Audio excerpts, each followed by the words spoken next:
Апрель айы халкыбызның бөек улы Габдулла Тукай рухы белән сугарылган. Шагыйрь исемен йөрткән абруйлы премия лауреатлары да нәкъ менә апрель айында аның туган көнендә билгеле була. Премия быел 65-нче тапкыр тапшырылачак. Лауреат исеменә дәгъва кылучылар арасында сынлы сәнгать өлкәсенә керткән өлеше, милли юнәлештә башкарылган декоратив паннолары өчен Татарстанның халык рәссамы Наилә ханым Кумысникова да бар. Шушы көннәрдә иҗатчының шәхси күргәзмәсе ачылды. Рәссамның искиткеч, зур зәвык белән башкарылган эшләрен без дә күреп кайттык. Наилә Кумысникова иҗади гаиләдә туып үсә. Әтисе Халид Кумысников танылган театр актеры, режиссер. Әнисе Асия ханым шулай ук Камал театрының әйдә баручы артисты була. Алай гына да түгел, Асия Хайруллина Габдулла Тукай премиясенә ия булган иң беренче артистларның берсе. Бу нәкъ 65 ел элек була. Шуңа да премияга кандидат итеп игълан ителүе минем өчен икләтә, җаваплы ди Наилә ханым.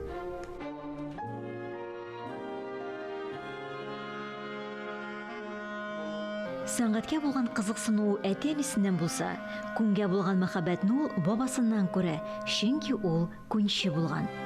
Күргәзмәдә Наилә Кумысникованың бай иҗади мирасының иң матур үрнәкләрен күреп була.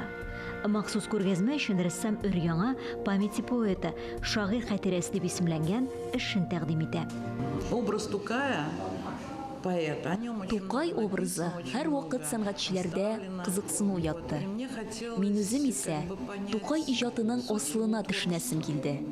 Сары төсләр яңа салынган өй, җан җылысын билгеләсә, бар кышлар образларында булган фәрештәләр исә яңа туган сабыйны, киләчәк бөек шәхесне сәламләп, аңа мәдхия җырлый. Әлеге эштә мин Тукайның ачы бала чагы, кыска гомере, яшәешкә булган көчле омтылуы турында сөйлисем килде. Эти птицы, которые у меня на панно, они как бы ангелы, которые приветствуют рождение вот такого поэта. Наилә Кумысникова үзенең иҗади концепциясе һәм сәхнәне күрү белән дә талантлы театраль рәссам булу белән дә билгеле. Аның кебекләр турында бала чактан ук театр тузанын иснәп үскән дип әйтәләр. Беренче тапкыр күн мозаика үрнәкләре белән тегеп эшләнгән читекләрне Наилә ханым театр реквизитлар арасында таба. Шуннан алып татарларның борынгы сәнгатенә гомергә гашыйк булып кала ул. Бу орнаментларны күреп, аларның ниндидер матурлыгын сизеп һәм анларны сәнгатьтә, театр сәнгатендә, театр декорацияларында куллану бигрәк тә кирәк. Бүгенге тормышта, чөнки бит тамашачы театрга килгәч, ул 3 сәгать эчендә рәсем сәнгатендә күрә, театрда, спектакльдә, шул ук вакытта музыка, драматургиясендә, рәсем сәнгате инде ул бигрәк тә кадерле. Безнең өчен театр милли мондый ничек дип әйтим, профессионаллар милли сәнгатьтә, милли рәсем сәнгатендә, орнамент сәнгатендә алар бик хас. Наилә Кумысникова эшләре Камал исемендәге Татар академия театрында, Әлмәт татар драма театрында, Казанның эксперименталь, Татар яшьләр, Бөгелмә рус драма театрларында урын алган.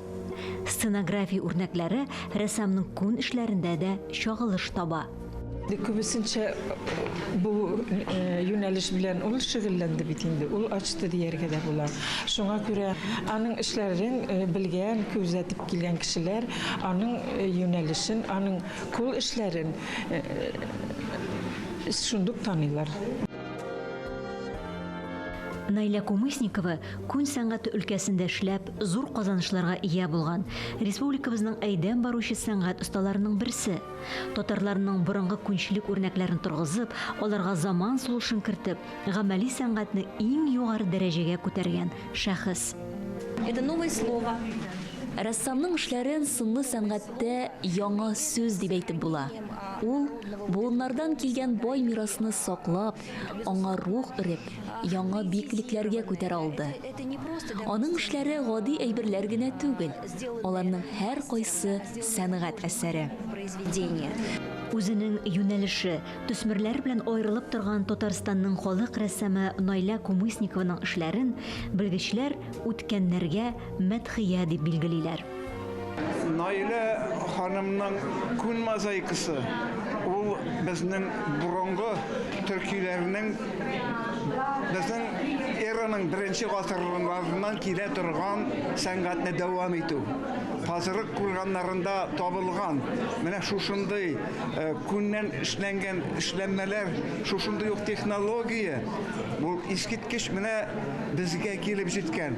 Башка төрки халыкларда ул юк. Безнең татарда менә шушы. Ул безнең көнкүреш әйберләрендә иңелек чагылган киемдә, аяк киемендә бигрәк тә күн читекләрдә, кәвешләрдә чагылган. Һәм менә шушы матур сәнгатьне табигатьнең үзе биргән материалдан, үзе биргән чималдан, күннән, тиридән эшләнгән шушы декоратив сәнгатьне Наилә ханым бигрәк тә югары дәрәҗәгә җиткергән. Оста рәссам булу серен Наилә Кумысникова гади дип саный. Ул да булса, гел үз өстендә эшләү. Мне кажется, надо прежде всего очень любить. Яхшы сәнгатьче булыр өчен милләтеңне, туган илеңне яратырга, хөрмәт итәргә кирәк. Киләчәк буын иҗатчыларына да мөрәҗәгатем шул. Күбрәк белемнәре өстендә эшләсеннәр, күбрәк укысыннар иде. Тем, кто будет заниматься искусством татарским, надо больше изучать и смотреть.